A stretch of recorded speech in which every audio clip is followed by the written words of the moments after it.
दिल्ली सरकार आशा किरण नाम का एक शेल्टर होम चलाती है जिसमें मेंटली चैलेंज्ड बच्चे और महिलाएं रहती हैं। इस शेल्टर होम में पिछले 20 दिन में 13 मौतें हुई हैं रहस्यमय कारणों से।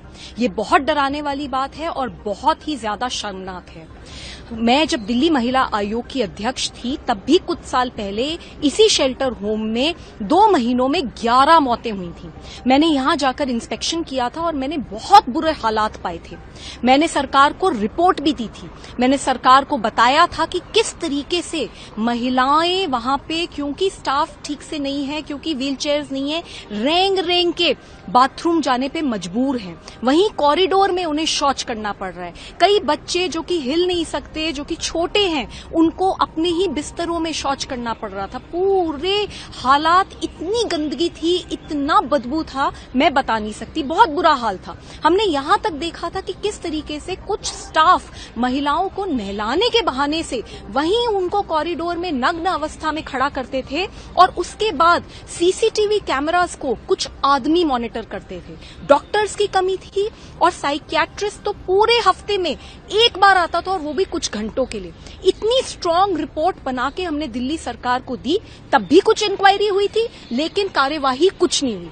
मेरी ये मांग है, इस मामले में तुरंत एफआईआर दर्ज होनी चाहिए और जिन लोगों के कारण, जिन लोगों के चलते, उनके भ्रष्टाचार के चलते, उनकी लापरवाही के चलते ये मौतें हुई हैं, उनके ऊपर सख्त से सख्त कार्यवाही होनी चाहिए। शेल्टर होम्स जो सरकारें चलाती हैं, इनका काम है कि लोगों की सेवा करें।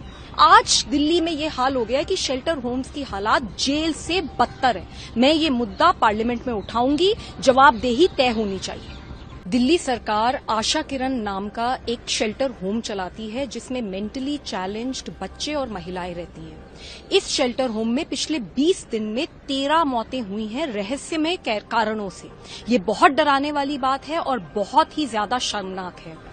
मैं जब दिल्ली महिला आयोग की अध्यक्ष थी तब भी कुछ साल पहले इसी शेल्टर होम में 2 महीनों में 11 मौतें हुई थीं। मैंने यहां जाकर इंस्पेक्शन किया था और मैंने बहुत बुरे हालात पाए थे। मैंने सरकार को रिपोर्ट भी दी थी।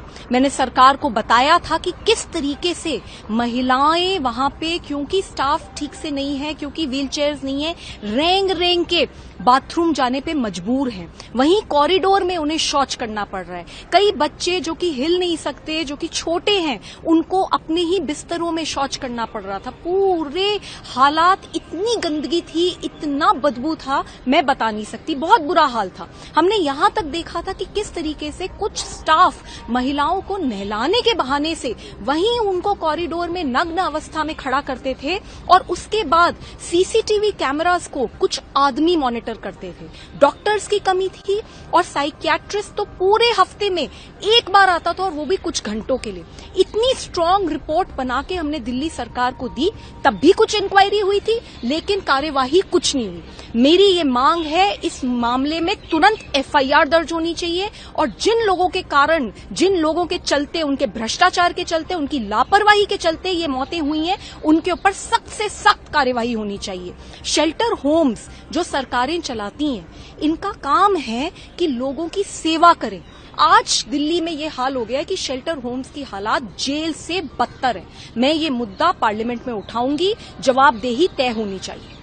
अगर आप ये वीडियो YouTube पर देख रहे हैं तो हमारे चैनल को सब्सक्राइब करें और बेल आइकन को दबाना ना भूलें। अगर आप Facebook पर ये वीडियो देख रहे हैं तो हमारे पेज को लाइक करें।